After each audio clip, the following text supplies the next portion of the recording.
ತಗೊಳ್ಳಿ. ಒಂದು ನಿಮಿಷ. ಓಯ್, ಏನಿದೆಲ್ಲ ಪೂಜೆ ಅಂತ ಹೇಳಿದೆ ತಾನೆ? ಏನಿ ಮತ್ತೆ ಮದುವೆ?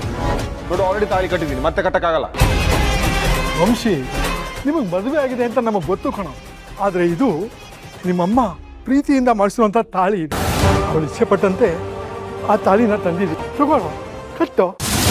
ನಿನ್ನ ಮದುವೆ ನೋಡಬೇಕು ಅಂತ ನಾವು ತುಂಬ ಆಸೆ ಇಟ್ಕೊಂಡಿದ್ದೀವಿ ಕಣೋ. ನಿನ್ನ ತಲೆ ಮೇಲೆ 2 ಅಕ್ಷತೆ ಕಾಳು ಹಾಕಬೇಕು ಅಂತ ಬಹಳ ವರ್ಷದ ಆಸೆ ಕಣೋ. ಬಾಬಾ, ನೀನ್ ತಮಾಷೆ ಮಾಡ್ತಿದ್ಯಾ? ಇದೇನು ಮಕ್ಳ ಆಟನ? ಈಗ ಆಲ್ರೆಡಿ ಒಂದ್ಸಲಿ ತಾಳಿ ಕಟ್ಟಿದ್ದಾಗಿದೆಯಲ್ಲ, ಇನ್ನೊಂದ್ಸಲಿ ತಾಳಿ ಕಟ್ಸ್ಕೊಳ್ಳೋದು ಸರಿಯಲ್ಲ.